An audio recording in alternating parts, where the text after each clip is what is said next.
Imagine singing your favorite Christmas carols off by heart, not knowing that what you are singing differs slightly from the music score.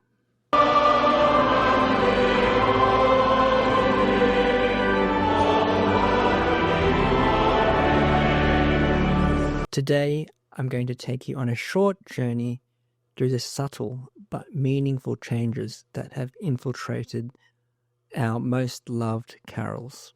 Let's start with O Come All Ye Faithful. Have you noticed the passing note that gets included on the word angels in the first verse? And also it gets added in on subsequent verses. In one of my hymnals, the passing note is written in, but the general consensus is that there is no passing note. But who is correct? So I did some digging around on YouTube and I found prestigious institutions like King's College, Cambridge and Westminster Abbey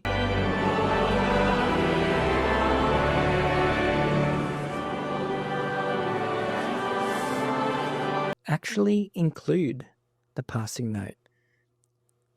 So are we to say that they are wrong? I posted a meme on the Facebook Organist Association page, and I'll place that right here for you to check it out in case you haven't seen it. And the general consensus was that we don't add the passing note.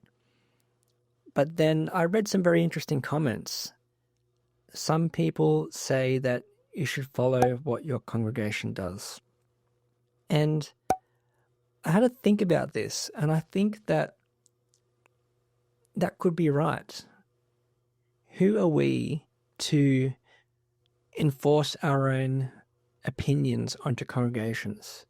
I realize there's a time and place to do this, but we are there to support the congregations. And especially for me, I don't have a choir or a cantor at this present time.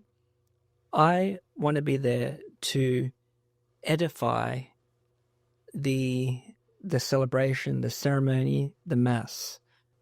Interestingly enough, if you look at the origins of O Come All Ye Faithful, the Gregorian chant, you'll see that in the neumes that there is a passing note.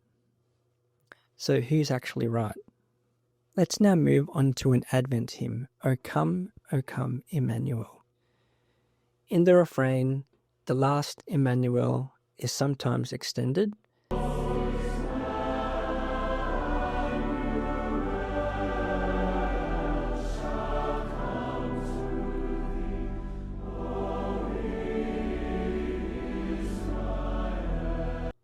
And in some interpretations, it is kept quite brief.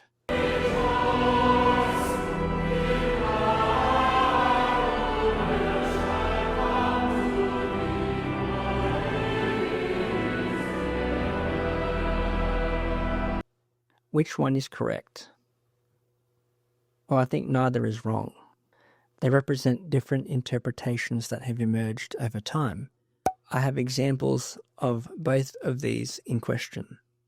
Probably the most famous recessional at Christmas is Hark the Herald Angels Sing. Now, as we know, after each stanza, we end with Hark the Herald Angels Sing, and that's sung to a dotted rhythm.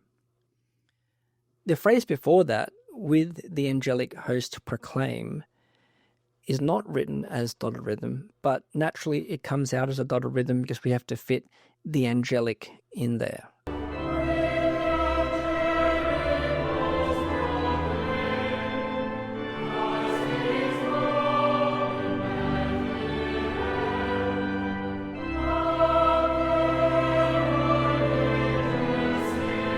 But when you get to the second verse, pleased as man with men to dwell, people add that dotted rhythm back in. And born to raise the sons of earth, the dotted rhythm appears back in there, but it's not written in there. This is probably the only example of all the Christmas carols which I can say that the dotted rhythm hasn't appeared in any of the hymn books that I've looked at. But people are singing the dotted rhythms, unfortunately. Looking up examples of Hark the Herald Angels Sing with the dotted rhythm, I couldn't find them in any of their churchy versions, but in more contemporary arrangements, the performers are actually singing the dotted rhythm in the phrase before. So perhaps this only affects the contemporary arrangements. Now let's move on to Joy to the World. The Lord is come. Let earth receive her King. Now the word king is extended in some hymnals, and in others it's not. Do we extend it for another bar and a bit, or do we just cut king off short and move straight on to the next phrase? I did some digging around again, and Westminster Abbey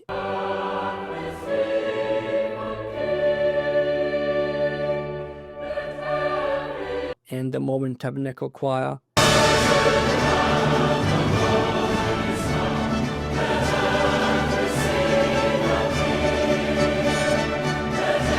both extend that part of the phrase. So I guess this one is just a matter of taste and preference.